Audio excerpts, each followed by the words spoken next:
Students of class 4 के students, once again, come to the same chapter in English book.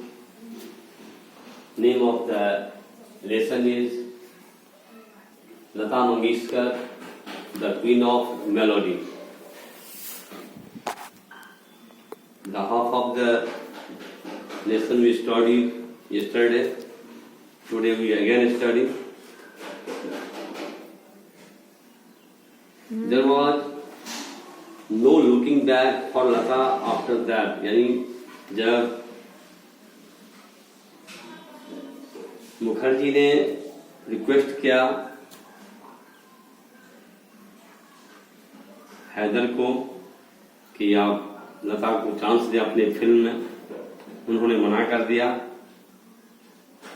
उसके बाद लता मंगेशकर का अपने स्वर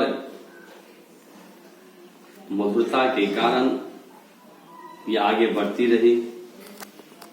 Her melodious voice enchanted all those who heard her.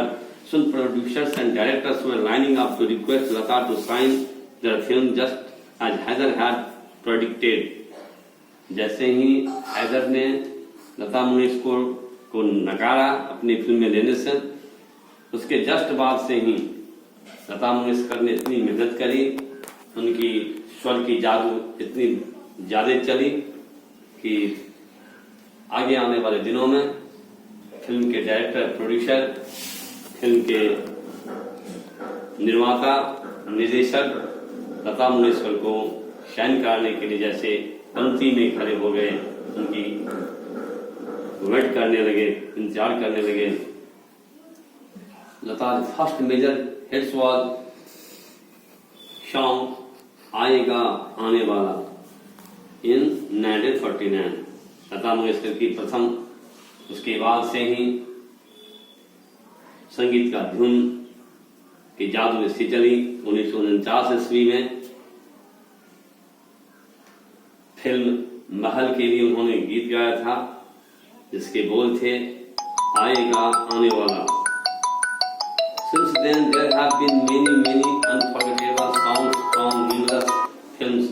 Who can forget the immortal song प्यार क्या तो डरना क्या from the film मुगले आजम। मुगले आजम में लता मंगेशकर ने अपनी संगीत दी थी, गाई थी। उस फिल्म का नाम है मुगले आजम और गाने के बोल हैं प्यार क्या तो डरना क्या। Who can forget her song from पाकीजा और 1972 ईस्वी में फिल्म पाकीजा को कौन भूल सकता है। लता has recorded of her 1,000 songs and enthralled us to this day। Lata Mangeshkar ने हजारों गाने गाए और लोगों के मन पर छा गई। इंटरेस्टेड लोगों को जैसे प्रकाशित किया, उत्साहित किया। On January 27th, 1963, Lata sang the patriotic song। patriotic song होता है बच्चों देशभक्त के गाने, देशभक्त के गाने, जिस गाने में देश के प्रति प्रेम हो, देश के प्रति भक्ति की भावना हो, ऐसे सॉन्ग को पैट्रियोटिक सॉन्ग कहते हैं। तो लता मंगेशकर ने बहुत सारे पैट्रियोटिक सॉन्ग भी गाई।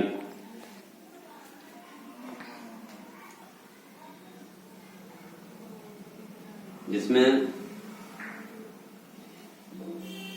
आए मेरे वतन के लोगों, उन्होंने 27 जनवरी 1963 को लता मंगेशकर ने जो पैट्रियोटिक सॉन्ग गाए, उस गाने के बोल हैं ऐ मेरे वतन के लोगों, जो जिस गाने से सुनने वाले का रोंगटे खड़े हो जाते हैं, रोमांचित हो जाते हैं।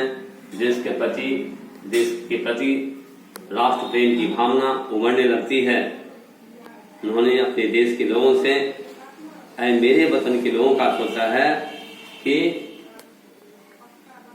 ओ पीपल ऑफ माई कंट्री, हमारे देश के लोगों, in the presence of the then prime minister of India Pandit Jawaharlal Nehru, उस समय में भारत के first prime minister Pandit Jawaharlal Nehru थे। It is said that the song brought tears to Nehru's I.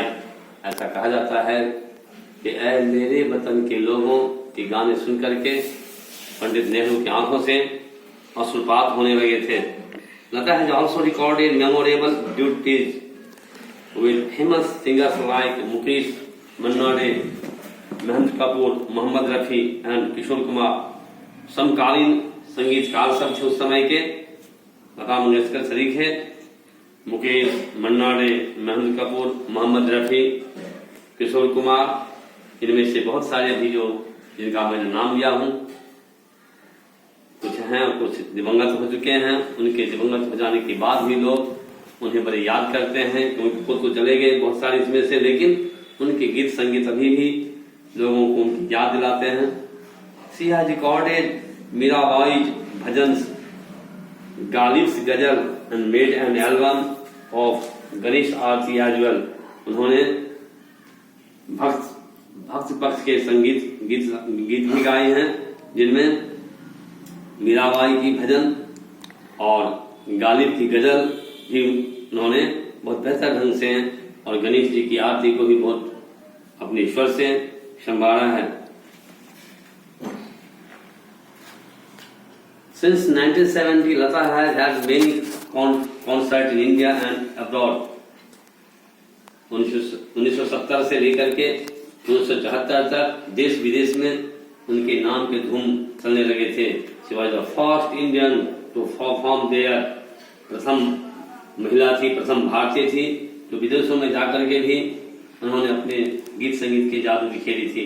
In A career spanning over 7 decades, और 1 decade इक्वल टू 10 years का होता है instrument. Decade means दशाब्दी, एक डिकेड बराबर 10 वर्षों का 10 years का होता है।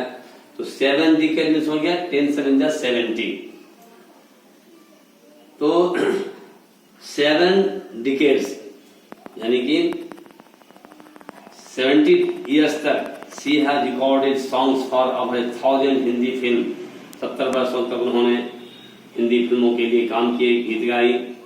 36 रीजनल लैंग्वेज ऑफ इंडिया, और भारत के 37 प्रादेशिक भाषाओं में भी उन्होंने गीत गाए हैं।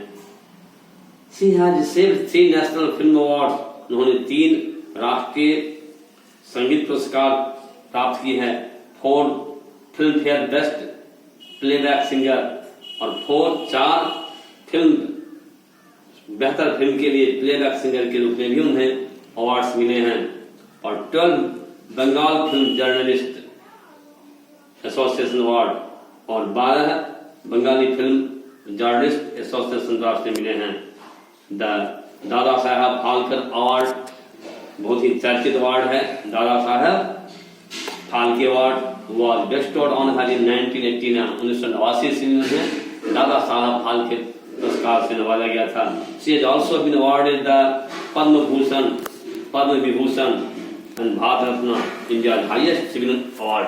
भारत की हाईएस्ट सिविलियन अवार्ड, भारत के सबसे सम्मानित, सबसे सर्वश्रेष्ठ जो नागरिक पुरस्कार है वह पद्म भूषण, पद्म विभूषण और भारत रत्न जो हाईएस्ट सिविलियन ऑनर अवार्ड है, ये भी उन्हें पुरस्कृत किया गया इनसे। Lata Mangeshkar melodious voice continue to enthral us to this day. She has been rightly called the Queen of Melody by her innumerable fans. उनके जो असंख्य चाहने वाले हैं देश में, उनके गीत संगीत को पसंद करने वाले हैं।